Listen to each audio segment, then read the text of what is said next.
सोमवार व्रत कथा। इस कथा के बिना अधूरा है सोमवार का व्रत। भगवान शिव पूरी करेंगे सभी इच्छाएं। सोमवार के व्रत को लेकर मान्यता है कि इस व्रत को करने से भगवान शिव अपने भक्तों की मुराद जल्दी ही पूरी करते हैं। सोमवार का दिन भगवान शिव को समर्पित है, इसलिए इस दिन भगवान शिव की पूजा और व्रत करने का महत्व और ज़्यादा बढ़ जाता है।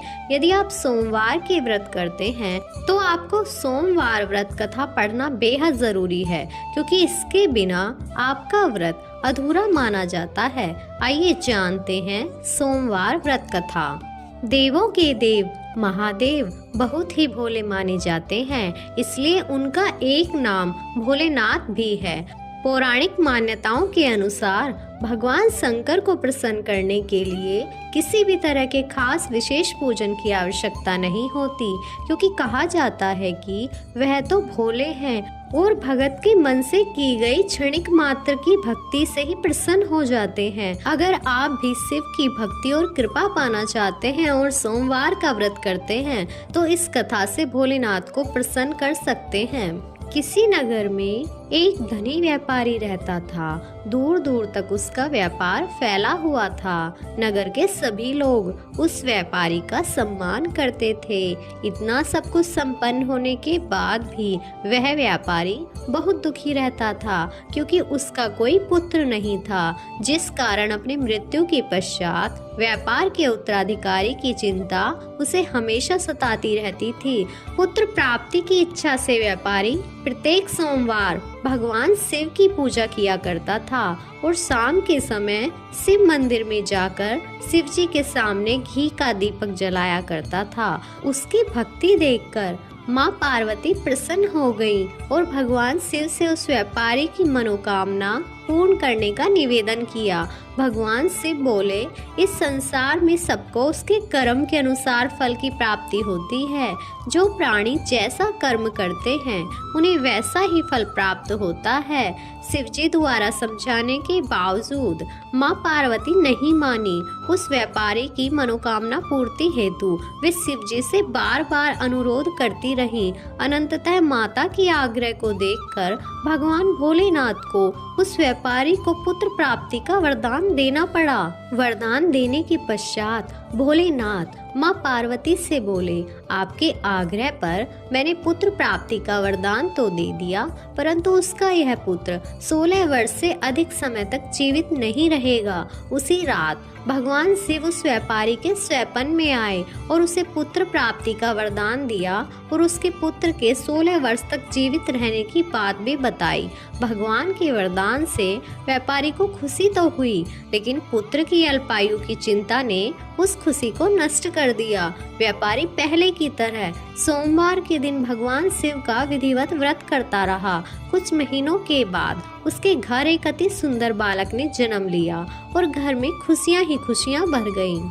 बहुत धूमधाम से पुत्र जन्म का समारोह मनाया गया, परंतु व्यापारी को पुत्र जन्म की अधिक खुशी नहीं हुई, क्योंकि उसे पुत्र की अल्पायु के रहस्य का पता था। जब पुत्र 12 वर्ष का हुआ तो व्यापारी ने उसे उसके मामा के साथ पढ़ने के लिए वाराणसी भेज दिया। लड़का अपने मामा के साथ शिक्षा प्राप्ति हेतु चल दिया। रास्ते में जहाँ भी मामा भांजे विश्राम हेतु रुकते, वहीं यज्ञ करते और ब्राह्मणों को भोजन कराते। लंबी यात्रा के बाद मामा भांजे एक नगर में पहुंचे। उस दिन नगर के राजा की कन्या का विवाह था, जिस कारण पूरे नगर को सजाया गया था। निश्चित समय पर बारात आ गई, लेकिन वर का पिता अपने बेटे की एक आंख से काने होने के कारण बहुत चिंतित था।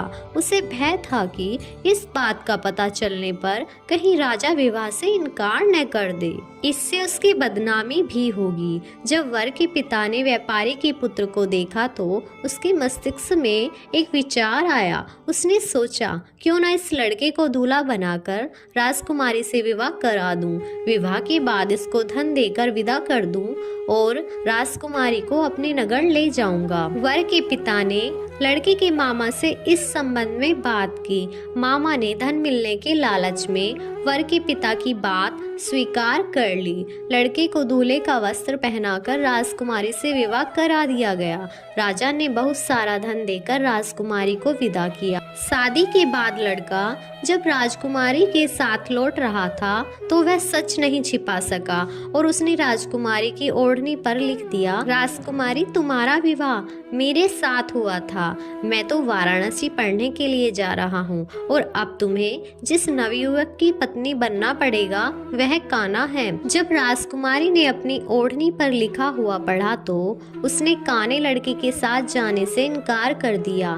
राजा को जब ये सब बातें पता लगी तो उसने राजकुमारी को महल में ही रख लिया। उधर लड़का अपने मामा के साथ वाराणसी पहुंच गया और गुरुकुल में पढ़ना शुरू कर दिया। जब उसकी आयु 16 वर्ष की हुई तो उसने यज्ञ किया। यज्ञ की समाप्ति पर ब्राह्मणों को भोजन कराया और खूब अन्न वस्त्र दान दिए। रात को वह अपने शयन कक्ष में सो गया। शिव के वरदान अनुसार सोते हुए उसके प्राण पखेरु उड़ गए। सूर्योदय पर मामा मृत भांजे को देखकर रोना पीटने करने लगा। आसपास के लोग भी एकत्रित होकर दुख प्रकट करने लगे। लड़के के मामा के रोने विलाप करने के स्वर समीप से गुजरते हुए भगवान शिव और माता पार्वती ने भी सुने। माता पार्वती ने भगवान से कहा, प्राणनाथ मुझे इसके रोने के स्वर सहन नहीं हो रहे हैं, आप इस व्यक्ति के कष्ट को अवश्य दूर करें। भगवान शिव ने माता पार्वती के साथ अदृश्य रूप में समीप जाकर देखा तो भोलेनाथ माता पार्वती से बोले, यह तो उसी व्यापारी का पुत्र है जिसे मैंने 16 वर्ष की आयु का वरदान दिया था। इसकी आयु पूरी हो गई है। माँ पार्वती ने फिर भगवान शिव से निवेदन कर उस बालक को जीवन देने का आग्रह किया। माता पार्वती के आग्रह पर भगवान शिव ने उस लड़के को जीवित होने का वरदान दिया और कुछ ही पल में वह जीवित होकर उठ बैठा। शिक्षा समाप्त करके लड़का मामा के साथ अपने नगर की ओर चल दिया। दोनों चलते हुए उसी नगर में पहुंचे जहां उसका विवाह हुआ था। उस नगर में भी यज्ञ का आयोजन किया। समीप से गुजरे हुए नगर के राजा ने यज्ञ का आयोजन देखा और उसने तुरंत ही लड़के और उसके मामा को पहचान लिया। यज्ञ के समाप्त होने पर राजा मामा और लड़के को महल में ले गए और कुछ दिन उन्हें महल में रखकर बहुत सा धन वस्त्र आदि देकर राजकुमारी के साथ विदा कर दिया। इधर भूखे प्यासे रहकर व्यापारी और उसकी पत्नी बेटे की प्रतीक्षा कर रहे थे। उन्होंने प्रतिज्ञा कर रखी थी कि यदि उन्हें अपने बेटे की मृत्यु का समाचार मिला तो दोनों अपने प्राण त्याग देंगे। परंतु जैसे ही उसने बेटे के जीवित वापस लौटने का समाचार सुना तो वह बहुत प्रसन्न हुआ। वह अपनी पत्नी और मित्रों के साथ नगर के द्वार पर पहुंचा। अपने बेटे के विवाह का समाचार सुनकर पुत्र वधू राजकुमारी को देखकर उसकी खुशी का ठिकाना न रहा। उसी रात भगवान शिव ने व्यापारी के स्वप्न में आकर कहा, हे श्रेष्ठी, मैंने तेरे सोमवार के व्रत करने और व्रत कथा सुनने से प्रसन्न होकर तेरे पुत्र को लंबी आयु का वरदान दिया है। पुत्र की लंबी आयु जानकर व्यापारी बहुत प्रसन्न हुआ। शिव भक्त होने तथा सोमवार का व्रत करने से व्यापारी के सभी मनोकामनाएं पूर्ण हुई। इसी प्रकार जो भक्त सोमवार का व्रत विधिवत करते हैं और व्रत कथा सुनते हैं उनकी सभी इच्छाएं पूरी होती हैं। धन्यवाद।